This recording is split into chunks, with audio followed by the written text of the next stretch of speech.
Hello, I'm Vince, also known as PleasantKenobi on the internet, and I'm here to help you learn about magic.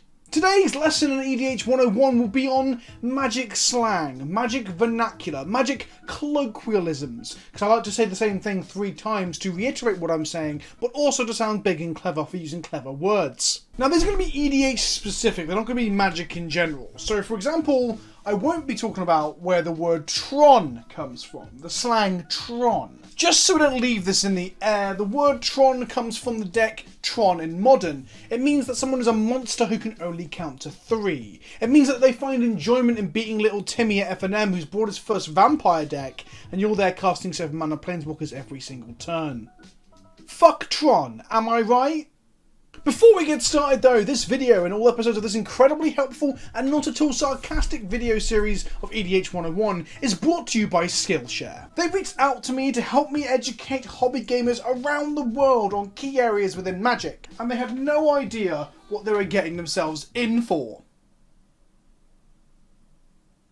It's blurred out, but it's literally a mess. Skillshare is an online learning platform that can help you to freshen up an existing skill set or engage with a new creative pursuit through the use of online classes. These are often comprised of video lessons and class projects to really engage with the materials and learn. I've been thinking about making my Instagram more exciting, and I'm also looking to pick up a second camera soon as well, and some new lenses for more projects this year, a bit of a content push. For that reason, I've just started learning about camera fundamentals for photography from Justin Bridges' Photo Essentials classes.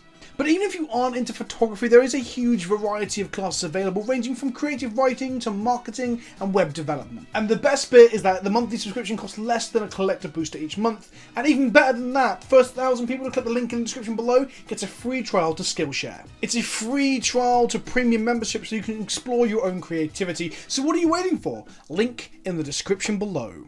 Now, I wish I had a giant whiteboard behind me, but I don't. But what I do have is this lovely whiteboard here to help me with each of the slang words. This is slinging. This is a piece of magic slang. If someone is slinging spells, it means they're casting spells or perhaps looking to play a game of magic. It's very different to slinging shit, like an ape would in a zoo at the glass. Although I guess we're all apes in the zoo if you really think about it.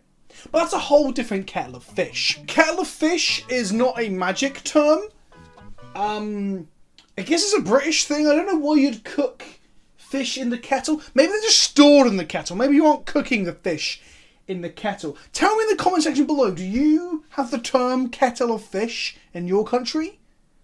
Have you ever cooked a fish in a kettle? I want to know that as well. Are you a fish in a kettle cooker? Bolt the bird. A famous term in a sort of phrase within Magic, which means to bolt the mana dork, to destroy the mana dork. I've just realised there's a lot of terms to unpack there. So to bolt something is to use a removal spell to kill it, named after Lightning Bolt, the 1 mana 3 damage spell, not the shit Disney movie with John Travolta where he plays a superhero dog.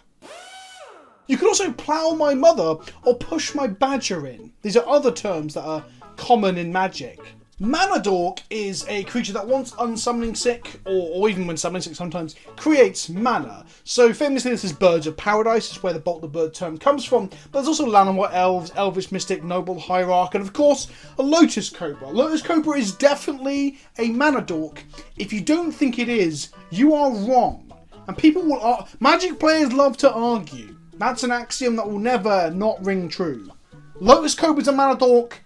Don't be wrong. Agree with me. So a bolt equals 3 damage, and then you have 2 damage is a shock, 1 damage is a ping, and then some of you are probably wondering what 4 damage would be. Well, that's just 2 shocks, 1 hole. It's an easy convention to understand. However, if you were bane firing or fireballing someone for 6, which is of course 2 bolts, we call that double bolt the bastard. To ramp is to accelerate. It is to get ahead of the curve. The normal curve in Magic is 1 land per turn, thusly increasing the cost of spells you can cast by 1 every turn. If you ramp ahead, if you ramp up that by, for example, summoning Mana Dorks, or putting more lands into play each turn, or casting a Mana Rock, which is another term that isn't too hard to grasp. It's a rock that makes mana.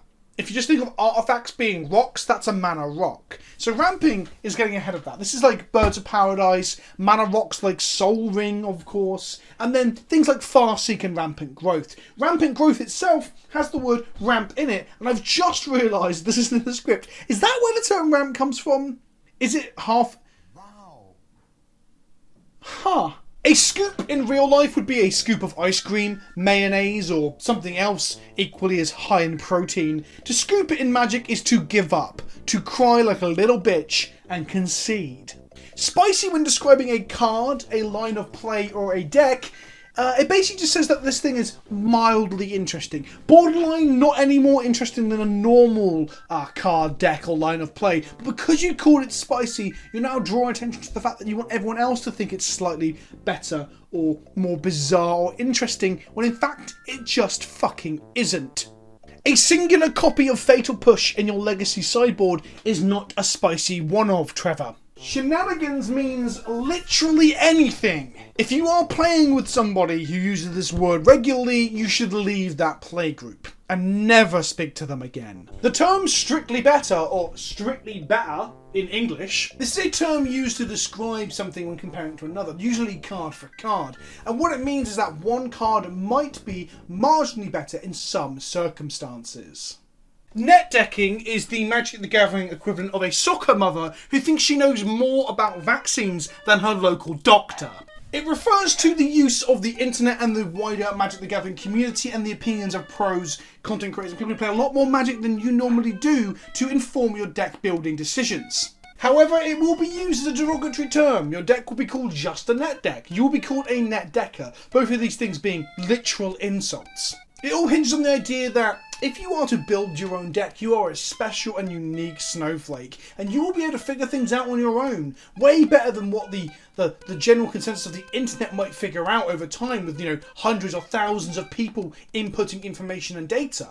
It suggests the idea of listening to or learning from others is in fact a bad thing. It is akin to those concerned mother Facebook groups who believe all doctors are evil and they can cure any ailment if you fire enough bleach up your arsehole.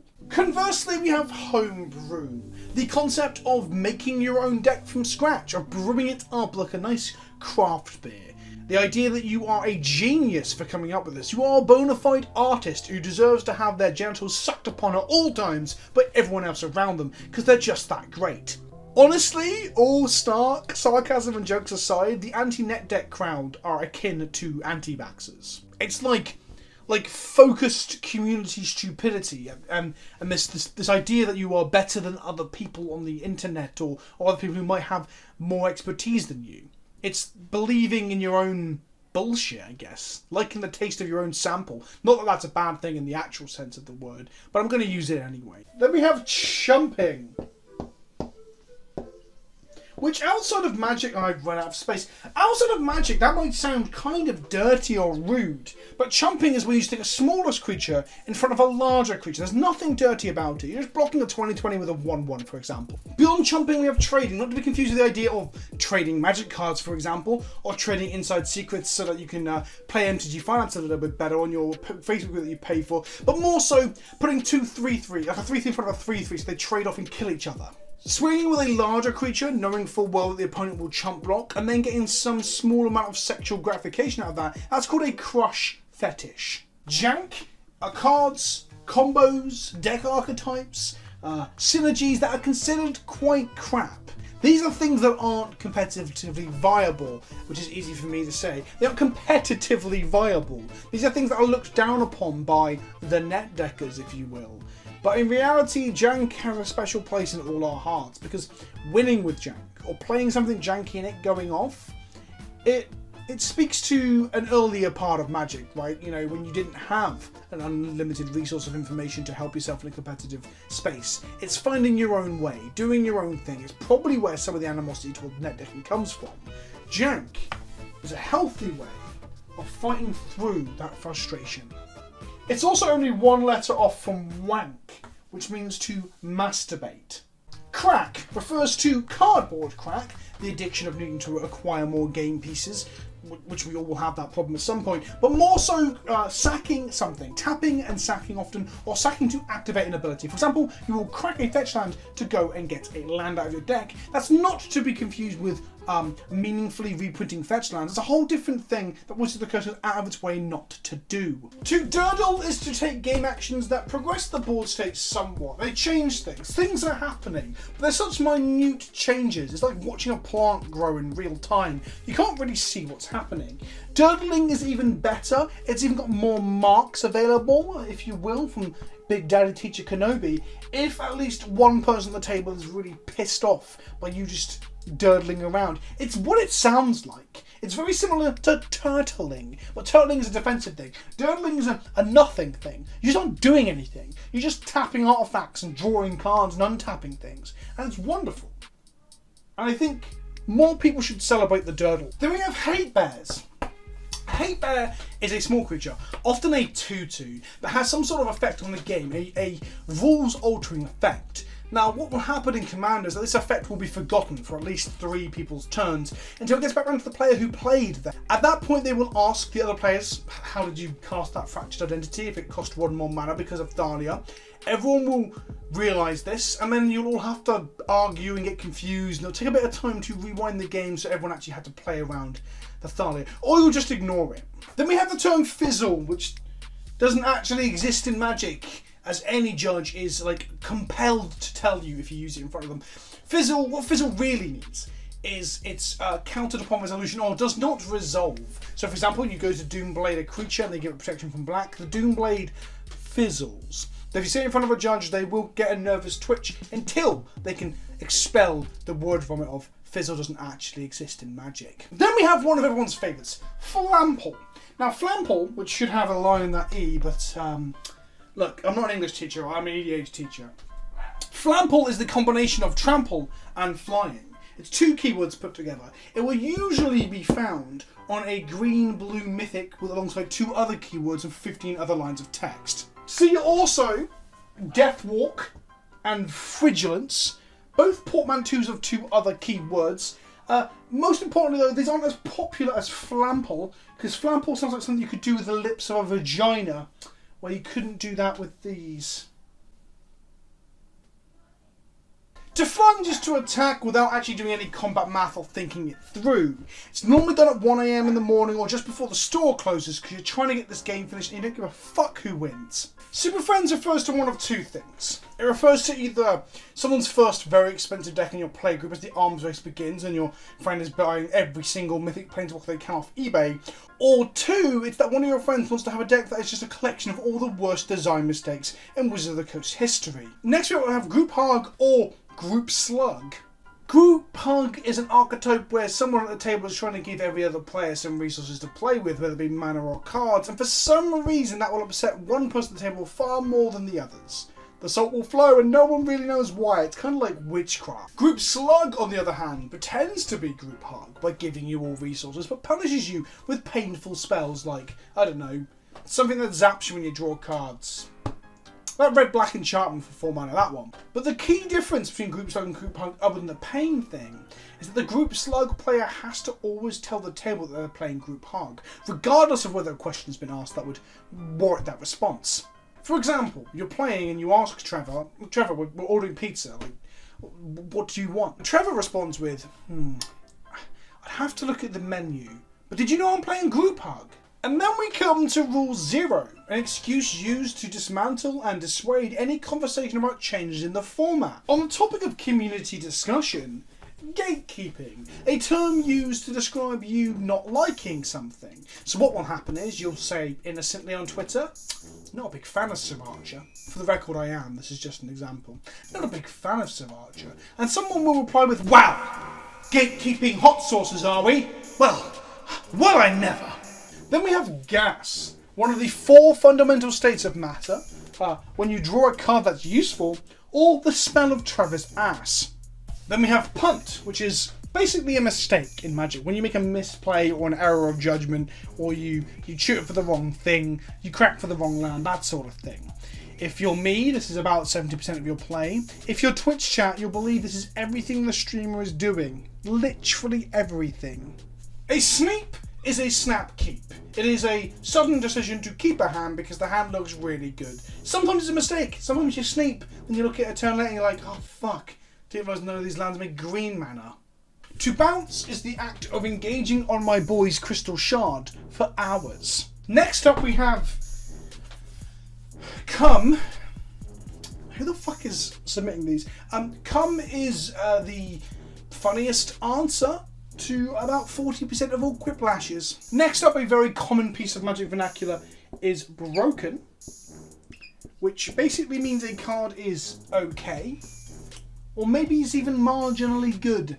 That means it's broken, beyond belief, like busted in half, absurd, literally game-breaking, format warping. Strictly better than Lightning Bolt. To yeet is to throw a removal spell onto the stack with indignation and contempt.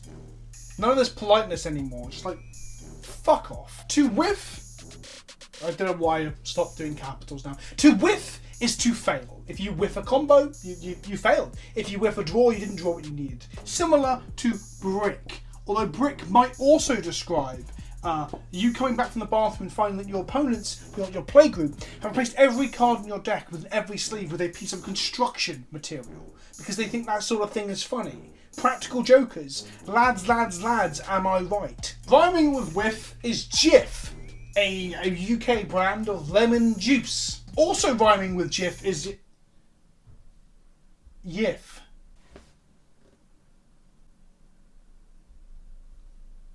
So I hope that was helpful and gave you a good idea of some of the slang and colloquialisms that Magic players use on a regular basis, and you're now well equipped to enter a game of Commander and tell people that they're ploughing your mum or stuffing your badger. I've been Vince, also PleasantKenobi on the internet. Don't forget there's a link in the description below and in the comments to get a free premium membership trial of Skillshare. So hit that link and let me know in the comment section below what sort of stuff you're learning or brushing up on via that. And until next time, oh well, yeah, don't forget to like, comment and subscribe. I should do the YouTuber thing. But until next time, I'll see you all soon. Ta for now.